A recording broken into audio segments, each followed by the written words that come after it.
Two really good home games to open up our four-game homestand. Played Seattle on Thursday. It was ebb and flows early on, but we were able to catch our stride late in the third and into the fourth quarter and really shared the ball really well. And I felt like that momentum carried over into Saturday, where we played Utah Valley and really got out to a good start and was able to carry that momentum throughout the game. I liked our defense in that game, holding them to two quarters of single digits. So a lot to build off of going into another big week this week at home. Yeah, you mentioned the big week, two big caliber opponents, number one and number two in the WAC, and you guys are still got a shot at everything depending on how things go out. So just preview the matchup between CBU because I know you're not probably looking full ahead to Saturday against Grand Canyon. Well, yeah, CBU is a really good team. They're offensively potent at all five positions, and again, they got us pretty good at their place. So, again, just excited to get that challenge back here in the Sawmill. We got a lot that we can grow from and learn from on that first matchup, and again, he does a great job of making sure they're ready to play. And so, again, we'll have to be dialed in on the defensive end to guard them and kind of exploit what they do on the other side of things. And on Saturday, at least to my knowledge, you are recognizing two big seniors for the program as Kirsten Hardin and Mel. And I'm going to bring back, like I mentioned before, you're wearing they were the Italian SFA Ladyjacks shirt. Mm-hmm. When I first saw Mel play, and that was when everybody was still trying to figure things out, try to see where to go. You mentioned with Buckets last night about the fire in the eye and the competitiveness. And I got the rare opportunity to see that really before anybody else. And we're starting to see Mel in strides, and it's sad, but also we're being able to recognize her short time here Mm-hmm. with the Ladyjacks. So just talk about Kirsten Hardin and what Mel have done for the program. Kirsten being here, for 2 years, she's left an impact on this program. Local kid who came back home and has really helped us out over the last 2 years. She's a force on the inside, but she's a great person. And she's great to be around. So definitely going to miss her and definitely just happy that she came back home and was able to be a Lady Jack and wear that Lady Jack uniform. And then Mel Finau, only here for 1 year, but we talked about the fire and the ferocity that she plays with.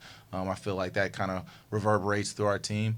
And she just is a great kid as well that loves the game and is always putting in the extra work. If you ever, in our practice facility, you'll probably hear that ball bouncing and you go out there and she's probably getting some extra shots up. So two seniors that have been a part of this program for a very short period of time, but at the same time have definitely left their impact. And again, we'll definitely miss them. Coach, you talked about CBU and them being dynamic offensively, and that's kind of led by a pretty good guard, Chloe Webb. Mm-hmm. When you face a player like that can score the way that she can score defensively, do you just kind of go into a game like that going, hey, she's going to get what she gets, let's not let the other four beat us, or do you really put an emphasis on, hey, we're going to try to shut that player down going into this matchup? Well, I think you have to give her just due. She is a really good player, and so you have to put some attention to that player. You can't just think that she's not going to come out there and average what she's averaging, if not more, because a lot of other people have been trying to take her away, and that's how she's still gotten to her averages. So again, you have to put a little bit of emphasis on her while also, like you said, making sure that you don't allow the other four on the court to go off while you're putting emphasis on her, and that's a delicate balance because again, she's unselfish and they share the ball really, really well. But again, you have to limit her touches, and then you have to be tough and try and keep her in front of you as much as you can, and then hope she's missing some shots. And then obviously in year one. And a great season so far this year. And everybody talks about when you get to this point in the season, like this is when you want to be playing your best basketball. You got conference tournament not too far ahead, and then postseason, things like that. Where would you, like, if you had to pick on a scale of, say, 1 to 10, where would you put this team right now as far as playing their best basketball, and how much more room is there to that ceiling for you guys? Yeah, I think it's a good question. I think we're right there, like at 7.5. I think we're playing well. We're hitting our stride. We're right there to about a 7. But again, I think we have another gear that we can take, and that gear is getting us all the way to a 10. And so again, we're playing well. We're starting to share the ball a lot more, and I'm proud of that. And I think we can continue to do that at an even higher level. And then we talked a little bit last night about Mel and Avery and what they brought these last couple of games from a shooting standpoint, and the way you guys are moving the ball.